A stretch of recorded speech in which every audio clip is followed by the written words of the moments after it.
बिस्मिल्लाहिर्रहमानिर्रहीम।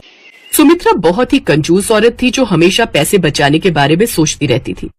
हालांकि उसका बेटा एक बड़ी मल्टीनेशनल कंपनी में काम करता था। एक रोज सुमित्रा घर में झाड़ू लगा रही थी, तभी उसकी कमर में झटका आ जाता है। हाय रे, मर गई मेरी कमर। ये कमर का दर्द तो जाता ही नहीं, ऐसे कैसे चलेगा, कोई तो बचाओ। तभी उसका बेटा अभिनव वहां आता है। उफ़्फ़ो माँ, तुम्हें कितनी बार कहा है, घर में एक नौकरानी रख लेते हैं, तुम्हारी मदद हो जाएगी। इस बुढ़ापे में कब तक काम करती रहोगी? चुप कर तू, जब भी मुंह खोलेगा तो खर्चे की बात ही करेगा। अरे अगर माँ की तुझे इतनी ही चिंता है तो शादी क्यों नहीं कर लेता? घर में बहू आएगी तो मुझे भी कम से कम काम से छुटकारा मिल जाएगा। अभिनव माँ से बिना कुछ कहे काम पर चला जाता है। कुछ दिन ऐसे ही बीत जाते हैं। एक रोज दरवाजे की घंटी बजती है तो सुमित्रा दरवाजा खोलती है। सामने अभिनव गले में वरमाला पहने एक लड़की के साथ खड़ा होता है। अभिनव, क्या है ये सब? और ये परकटी, मेरा मतलब है लड़की कौन है? किसी नौटंकी कंपनी में भाग लिया है क्या तूने? माँ, इसका नाम अनाया है और हम दोनों ने शादी कर ली है। ये एक करोड़पति बाप की इकलौती बेटी है। इसके पिता कभी भी हमारी शादी के लिए नहीं मानते, इसलिए हमने कोर्ट मैरिज कर ली है। ये सुनकर सुमित्रा बड़ी खुश होती है कि उसके बेटे ने एक करोड़पति लड़की से शादी की है। वो अनाया को दिल से अपना लेती है और उसका गृह प्रवेश करवाती है। अगली सुबह सुमित्रा अपनी बहू के कमरे का दरवाजा खटखटाती है। अनाया बहू, ओ अनाया बहू, जल्दी से तैयार होकर बाहर आ जा, आज तेरी पहली रसोई की रस्म है। ये सुनकर अनाया घबरा जाती है। हे भगवान, पहली रसोई? जी माँ जी, बस अभी तैयार होकर आई।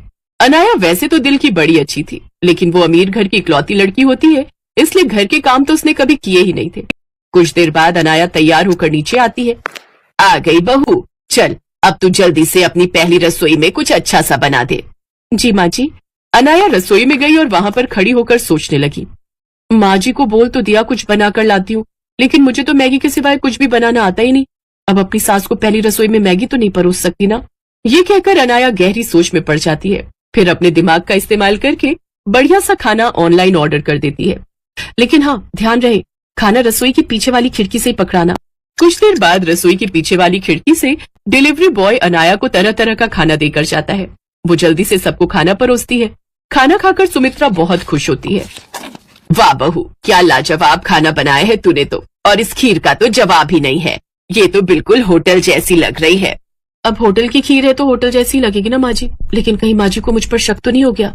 क्या हुआ बहू, कहाँ खो गई?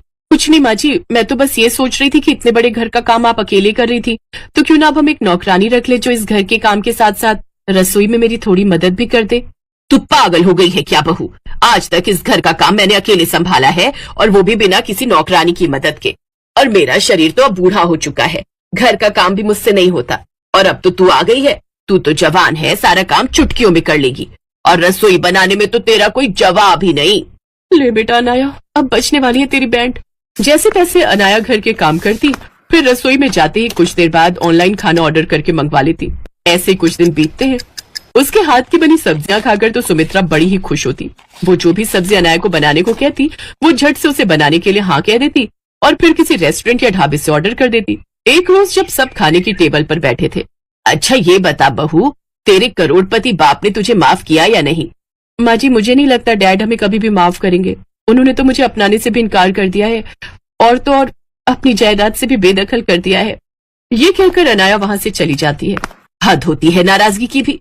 मुझे तो लगा था करोड़पति की बेटी है तो खूब सारा धन देगा अपनी बेटी को, लेकिन ये तो ठन ठन गोपाल खाली हाथ ही चली आई। लेकिन बड़े घर की लड़की होने के बाद भी अनाया अच्छे स्वभाव की थी, इसलिए सुमित्रा उसे कुछ नहीं कहती। एक रोज सुमित्रा की कुछ सहेलियां उससे मिलने सुमित्रा के घर आती हैं। आओ आओ, बड़े दिनों बाद आना हुआ तुम लोगों का। हाँ, सोचा तेरी नई बहू आई है, उसकी मुंह दिखाई कराते हैं, और साथ में उसके हाथ की पहली रसोई भी चक्कर आ जाएंगी। अरे उसकी शादी को 1 महीना हो गया, अब उसकी पहली रसोई कहाँ रह गई? हाँ, लेकिन हम तो उसके हाथ का खाना पहली बार खाएंगे ना, इसलिए उसकी रसोई तो हमारे लिए पहली रसोई ही हुई ना। ये सुनकर सुमित्रा अपनी बहू को आवाज लगाती है। जी माँ जी, आपने बुलाया? बहू, ये मेरी सहेलियां हैं और तुम्हारे हाथ का बना खाना खाना चाहती हैं। अब जल्दी से जाकर रसोई में कुछ बढ़िया सा बना कर ले आओ। जी माँ जी। अनाया उन सभी के पांव छूती है और फिर रसोई में चली जाती है, लेकिन गलती से उसका फोन पानी में गिर जाता है और वो बंद पड़ जाता है। हे भगवान, ये क्या हो गया? मेरा फोन तो बंद पड़ गया। अब मैं खाना कैसे ऑर्डर करूं? और अगर मैंने खाना बनाया तो ये लोग खा नहीं पाएंगे क्योंकि वो खाना खाने लायक ही नहीं होगा। फिर भगवान का नाम लेकर अनाया कच्चा पक्का खाना बना देती है। फिर सबको खाना परोसती है। जैसे करुणा और विमला वो खाना खाती हैं, तो उनकी आंखें फटी की फटी रह जाती हैं। फिर सुमित्रा उनसे कहती है, क्या हुआ, हो गई ना बोलती बंद? बड़ी तारीफ करती थी ना तुम अपनी बहुओं की, अब उड़ गए ना होश तुम्हारे मेरी बहू के हाथ का खाना खाकर। अब खाओ ना, शर्मा क्यों रही हो, खाओ खाओ। अरे नहीं नहीं, वो मुझे याद आया, मुझे तो एक पूजा में जाना था, मैंने गलती से एक निवाला खा लिया।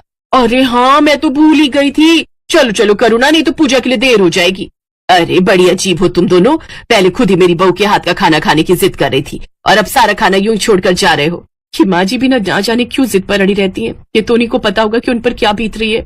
करुणा और विमला सुमित्रा जी की अच्छी सहेलियां थी, इसलिए वो उसकी बेइज्जती नहीं करना चाहती थी।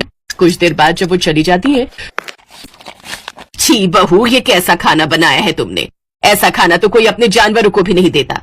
तूने जानबूझकर ऐसा खाना बनाया ना ताकि वो फिर कभी तुझसे खाना बनाने की जिद ना करे। नहीं माँ जी, वो बात नहीं है। सच तो ये है कि मुझे खाना बनाना नहीं आता।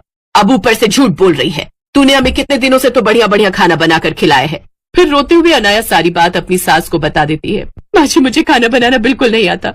वो तो मैं बाहर से ऑनलाइन ऑर्डर करके मंगवा लेती थी, लेकिन आज फोन पानी में गिरने के कारण वो खराब हो गया, तो मैं ऑर्डर नहीं कर पाई और जैसे तैसे बनाने की कोशिश की। अरे तो तुझे एक्सपेरिमेंट करने के लिए मेरी ही सहेलियां मिली थी, और सत्यानाश हो इस आजकल की पीढ़ी का, जिसे रील बनाकर मटकना तो आता है लेकिन खाना बनाना नहीं आता। सुमित्रा की उम्र हो चुकी थी और अब उससे ज्यादा घर का काम भी नहीं होता था।